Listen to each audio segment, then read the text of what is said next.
The live TV, सच सबसे आगे। नमस्कार, द लाइव टीवी आप देख रहे हैं। आपके साथ मैं हूं आदित्य कुमार। दरअसल अमेरिका और अन्य देश मिलकर, इजराइल की भी बात कर रहा हूं, ये सब मिलकर हुती के खिलाफ एक प्लान बना रहे थे। यूएन में जा रहे थे कि हुती हमारे जहाजों पर आक्रमण कर रहा है, हुती हमको निशाना बना रहा है, हुती का कुछ करिए, कुछ इलाज करिए, कुछ ऐसी व्यवस्था करिए जिससे स्थितियां जो है काबू में आ जाएं। तो फिलहाल हम आपको बता दें कि हुती ने इन सब का अच्छे से इलाज कर दिया है और अच्छे से अब आक्रमण भी तेज कर दिया है। जब से इजराइल ने गाजा पर आक्रमण किया है तब से हुती संगठन लगातार एक्टिव दिखाई दे रहा है और हुती की तरफ से ये अटैक हो रहे हैं। आप देख लग सकते हैं कि हुती लड़ाकों ने अमेरिका से यमन पर अटैक का बदला ले लिया। जिस तरीके से यमन पर अटैक अमेरिका के द्वारा किया गया था, कई जगहों पर आक्रमण किया गया था, उसका बदला जो है वो लिया गया है और बदले के स्वरूप में सीधे तौर पर जो चीज़ें तस्वीरें निकलकर सामने आई वो सामने हैं। दरअसल कहा जा रहा है कि यमन के हुती लड़ाकों ने बदला लेने के लिए अमेरिका के एक जहाज पर मिसाइल दाग दी है और उस मिसाइल के दागने के बाद सीधे तौर पर यह जंगे ऐलान कर दिया गया हुती की तरफ से। अमेरिका और ब्रिटेन ने पिछले हफ्ते हुती लड़ाकों के कई ठिकानों को तबाह कर दिया था और सोचा था कि यूएन में हम चले जाएंगे, हुती के ठिकानों को हम तबाह कर देंगे तो फिर हुती पूरी तरीके से डर जाएगा, हुती के सामने कोई विकल्प नहीं बचेगा। ये भी सीधे तौर पर बताने की कोशिश की गई थी। उस हमले के बाद हुती लड़ाकों ने बदला लेने की धमकी दी थी और बदला लेने की धमकी को सीधे तौर पर अब मतलब उस पर काम किया है और काम करते ही जो अटैक हुआ है अमेरिका के जहाज़ों पर, वो इस बात को दर्शाता है कि हुती अभी चुप नहीं बैठने वाले, वो बदला लेने से ही नहीं रहेंगे, आगे भी उनका ये इंतकाम जारी रहेगा जो इजराइल और अमेरिका के खिलाफत में है। दरअसल आपने देखा था कि जब अल अरूरी की हत्या हुई थी, हिजबुल्लाह बिल्कुल शांत था, हिजबुल्लाह की तरफ से कोई रिएक्शन नहीं आ रहा था। लेबनान में अटैक किया गया, ड्रोन हमला किया गया, इजराइल की तरफ से ड्रोन हमले में उसको जान से मार दिया गया, लेकिन तब भी कोई भी रिस्पॉन्स नहीं दिया गया किसी भी तरीके का कि ये कहा गया हो कि कुछ करना है, कुछ बदला लेना है। हाँ, लेबनान की तरफ से बातें हो रही थी, हमास की तरफ से बातें हो रही थी, लेकिन नसरुल्लाह की तरफ से कोई बयानबाजी नहीं हुई थी। और आपने देखा किस तरीके से हिजबुल्लाह की तरफ से आक्रमण हुए। तो एक वो कि जो बादल गरजते हैं वो बरसते नहीं हैं और जो बरसते हैं वो गरजते नहीं हैं। तो बिना गरज के साथ एक बरसात की है हिजबुल्लाह की तरफ से और वही हुती भी बताने की कोशिश कर रहा है। हुती ने ये साफ जाहिर कर दिया कि अब अमेरिका पर और भी हमले होंगे।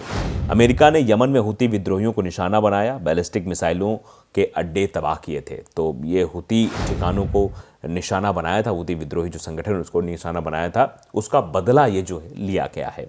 क्या कुछ किया था अमेरिका ने, जरा ये भी आप समझ लीजिए। अमेरिका सेना ने हुती विद्रोहियों के ठिकानों को निशाना बनाया। समाचार एजेंसी रॉयटर के अनुसार अमेरिकी सेना ने मंगलवार को यमन में स्थित हुती विद्रोहियों के ठिकानों पर हमला किया है। व्हाइट हाउस ने मंगलवार को एक बयान जारी कर कहा कि अमेरिका सेना ने उन बैलिस्टिक मिसाइलों को तबाह कर दिया है जिन्हें हुती विद्रोहियों द्वारा इस्तेमाल किया जाना था। तो ये आप समझ सकते हैं, ये बताया जा रहा है कि जो इस्तेमाल उन्हीं पर अटैक किया गया है। अमेरिका सेना ने हुती विद्रोहियों को निशाना बनाया, उनके ठिकानों को निशाना बनाया और मंगलवार को यमन में स्थित हुती विद्रोहियों पर यह हमला हुआ था। व्हाइट हाउस ने मंगलवार को बयान जारी कर कहा था कि अमेरिकी सेना उन बैलिस्टिक मिसाइलों को तबाह कर रही है जिन्हें हुती विद्रोहियों द्वारा इस्तेमाल किया जाना था। यानी ये कह रहे हैं कि हम तो सर्वशक्तिमान हैं, जो चीज़ों से हुती हमला करने वाला था उन्हीं को हमने तबाह कर दिया है।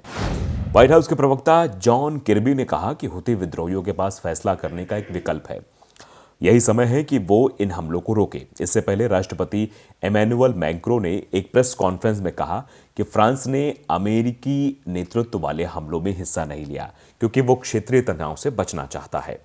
समाचार एजेंसी रॉयटर ने अमेरिकी अधिकारियों का हवाला देते हुए कहा कि अमेरिकी सेना ने हुती विद्रोहियों की 4 एंटी शिप मिसाइलों पर हमला किया है।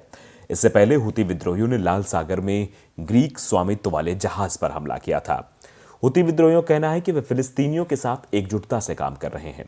उल्लेखनीय है कि इजराइल और हमास के बीच युद्ध शुरू होने के बाद से हुती विद्रोहियों ने लाल सागर में जहाजों पर हमला करना शुरू किया था। इससे पहले यह जानकारी सामने आई थी कि अमेरिका जो है हुती विद्रोहियों को वैश्विक आतंकियों के रूप में सूचीबद्ध करने की तैयारी कर रहा है। बाइडेन प्रशासन जल्द ही हुती विद्रोहियों को वैश्विक आतंकी घोषित करने का ऐलान कर सकता है। तो आप समझ रहे हैं कि ये आतंकी घोषित करने का ऐलान अमेरिका कर रहा है, लेकिन इससे कुछ नहीं होने वाला। जो चीज़ें हो रही हैं वो बताने के लिए बहुत हैं कि ये ऐसा कुछ हुआ जा रहा है, अमेरिका जो है हर नाकाम कर रहा है, मार रहा है, इस तरीके की खबरें भी फैलाई जा रही है। आप देखिए एक वेबसाइट पे बिजनेस स्टैंडर्ड में ये खबर भी है कि अमेरिकी सेना ने लाल सागर में बैलिस्टिक मिसाइलों को किया नाकाम, हुती बंदूकधारियों को भी मार गिराया। हुती ने लाल सागर में जहाज़ों पर हमले की जिम्मेदारी ली है। उसका कहना है कि वो इजराइल से जुड़े या इजरायली बंदरगाहों की ओर से जाने वाले जहाज़ों को निशाना बना रहे हैं। अमेरिकी सेना ने रविवार को दावा किया कि उसने लाल सागर में यमन के हुती विद्रोहियों द्वारा एक मालवाहक जहाज को निशाना बनाकर दागी गई 2 पोतरोधी बैलिस्टिक मिसाइलों को मार गिराया है। अमेरिकी मध्य कमान ने बताया कि मिसाइल दागने के कुछ घंटे बाद ही 4 नौकाओं का सवार हथियारबंद हमलावर ने उसी जहाज को निशाना बनाने की कोशिश की, लेकिन उसके द्वारा की गई गोलीबारी में कई बंदूकधारी भी मारे गए। कमान के मुताबिक इस घटना में पोत सवार किसी को नुकसान नहीं हुआ। मध्य कमान ने एक बयान में कहा कि सिंगापुर के ध्वज वाले हमले में पहले शनिवार रात को ही भी दक्षिणी सागर पार करते समय वे एक मिसाइल की चपेट में आ गए थे और उन्होंने सहायता का अनुरोध किया था। बयान के मुताबिक अमेरिकी नौसेना के पोत यूएस ग्रेवली और यूएस लेबून ने अनुरोध पर कार्रवाई की। डेनमार्क के स्वामित्व वाला जहाज कथित तौर पर समुद्र में चलने योग्य था और किसी को चोट भी नहीं आई। मध्य कमान के तहत 19 नवंबर के बाद से अंतर्राष्ट्रीय जहाज रानी पर हुती विद्रोहियों द्वारा किया गया ये 23वां अवैध हमला है। एक अन्य बयान में मध्य कमान ने कहा कि उसी जहाज ने ईरान समर्थित हुती विद्रोहियों की 4 छोटी नौकाओं द्वारा दूसरे हमले के बारे में आपात संदेश दिया। मध्य कमान ने कहा कि हमलावरों ने महज 20 मीटर लगभग 65 फीट की दूरी से मैस्क हांगजो जहाज पर छोटे हथियारों से गोलीबारी की। मध्य कमान ने कहा कि जहाज पर तैनात सुरक्षाकर्मी ने जवाबी कार्रवाई की। यूएस ड्वाइट डी आइजनहावर ने और ग्रेवली म्यान वाहक पोत पर तैनात हेलीकॉप्टर ने आपात संदेश पर मौके पर पहुंचे और हमलावरों को मौखिक चेतावनी दी, लेकिन नौकाओं पर सवार होकर आए हमलावरों ने हेलीकॉप्टर पर ही गोलियां चलानी शुरू कर दी। बयान में कहा गया है कि अमेरिकी नौसेना के हेलीकॉप्टर से सैनिकों ने आत्मरक्षा में गोलीबारी की, जिसमें 4 में से 3 नावें डूब गई और चालक 10 के सदस्य मारे गए, जबकि चौथी नाव में सवार घटनास्थल से नौका सहित भाग गए। ईरान समर्थित हुती ने लाल सागर में जहाजों पर हमले की जिम्मेदारी दी है। उनका कहना है कि वो इजराइल से जुड़े या इजरायली बंदरगाहों की ओर जाने वाले जहाजों को निशाना बना रहे हैं तो और आगे भी बनाते रहेंगे। ये सीधे तौर पर चेतावनी है और जो अमेरिका हुती से पंगा लेने की कोशिश करेगा तो उसको भी धूल चटाने, उसको सबक सिखाने, उससे बदला लेने के लिए हुती संगठन एक्टिव रहेगा। तो अमेरिका भी अब इस युद्ध में ना चाहते हुए भी अपने आप को इन्वॉल्व करता हुआ दिखाई दे रहा है।